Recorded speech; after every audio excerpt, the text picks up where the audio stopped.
Professional wrestler Edge returns to professional wrestling. Why did he retire? How did he come back?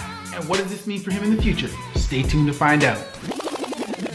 Hey everybody, Dr. Chris, orthopedic surgeon and sports medicine physician.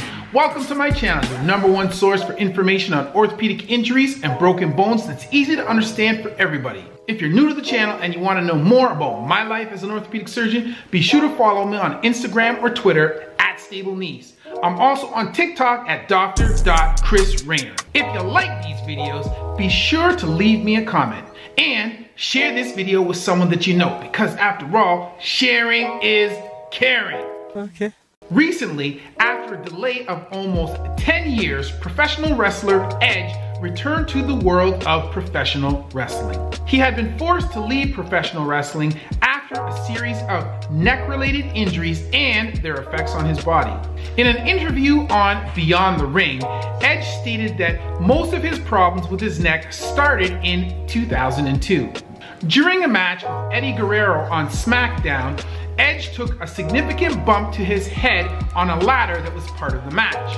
He heard a loud crack and began to experience a tingling sensation in his neck and in his arms.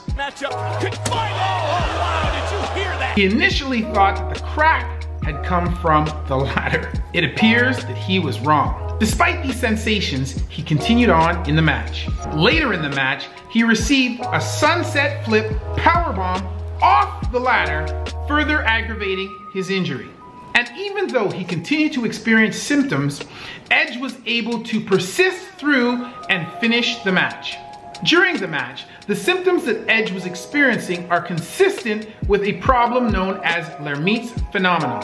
Lhermitte's phenomenon, or barber's chair phenomenon, describes an uncomfortable electrical sensation that runs down the spine and into the limbs. The sensation typically travels down the spinal cord, and it is usually caused by a compression of the upper spinal cord or the lower brainstem. It can be caused by forward bending of the neck or trauma to the head and neck. After this match, Edge began to experience progressive numbness in his neck and his arms. These symptoms suggest that he was experiencing ongoing irritation of the spinal cord and nerve roots at the level of the cervical spine, or at the level of the neck. Typically, this is caused by stenosis, or narrowing, at some level of the spinal column. The narrowing causes compression of neural elements, which potentially causes altered sensation or motor function. And this just basically means that pressure on the spinal cord or the nerve roots causes numbness and or weakness in the extremities. Despite his symptoms, however, Edge continued to wrestle. He only sought medical assistance when he began to experience significant weakness in his arms. In 2003, Greg Adkins reported for WWE.com that Edge had undergone a 2-level spinal fusion between C5 and C7. This was likely to address the effects of degenerative disc disease and neurologic instability at the C5 and the C6 levels. Nerve roots from these levels innervate the muscles of the arms and hands. Compression of these nerve roots would cause upper extremity weakness and or altered sensations, otherwise known as paresthesias. A 2-level fusion would involve removal of the intervertebral discs between these vertebrae, replacement of the intervertebral discs with bone graft, and plating across the involved vertebrae. This process would stabilize the spine and remove the compression at these levels. After medical clearance by his surgeon, Dr. Joseph Maroon, Edge returned to wrestling approximately 1 year after his surgery. However, this was not the end of his problems. In the years that followed, Edge began to develop narrowing of the spinal column above and below the fused discs. When patients demonstrate instability of the spine, whether neurological or mechanical, decompression and instrumented fusion is the standard approach of treatment. This stiffens and stabilizes the involved segments. However, it also transfers forces to the adjacent levels above and below the level of the fusion. And unfortunately, this accelerates the onset of arthritis at those adjacent levels. This arthritis changes the spine in such a way that it decreases the space available for the spinal cord and nerve roots at the arthritic levels. His cervical spine continued to deteriorate. Edge had developed further spinal stenosis. Eventually, the risks associated with wrestling became too great.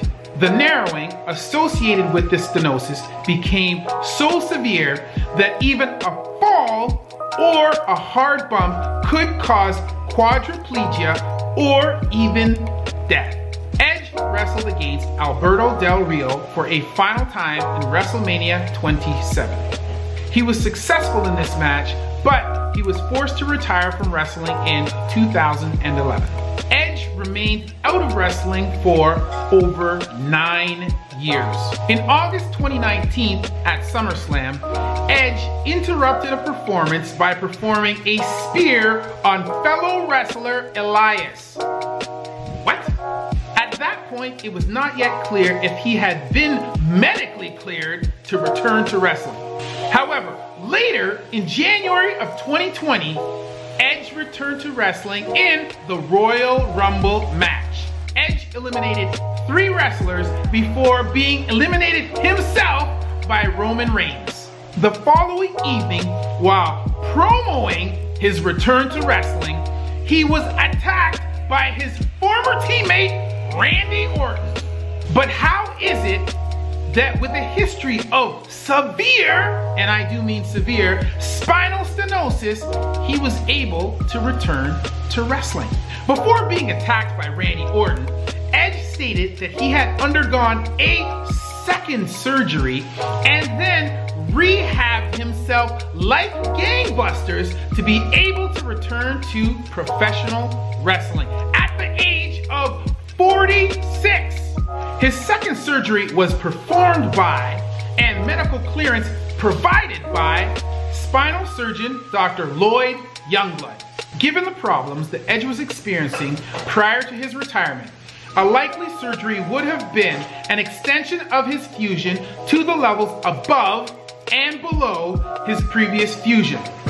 That means extending the fusion to the C4 level above and the T1 or top thoracic level down below. This would improve the stability of the spine and decrease the irritation and symptoms of the involved levels.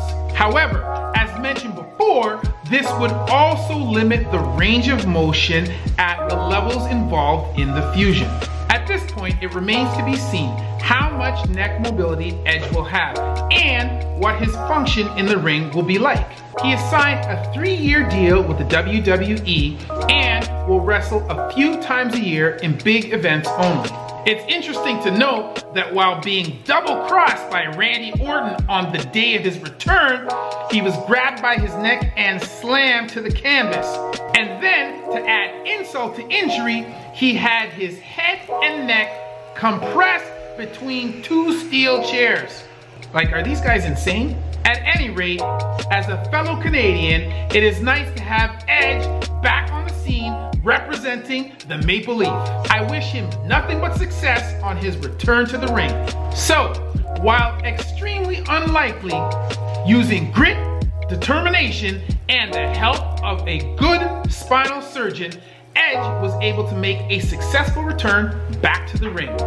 And if you're interested in videos on workout routines, exercises, or injury prevention techniques, be sure to check out our sister channel, Human 2.0. We'll leave a link in the description. Be sure to like, share, and subscribe. And as always, that's been a word from Dr. Chris, not your everyday ortho. Just a flesh wound.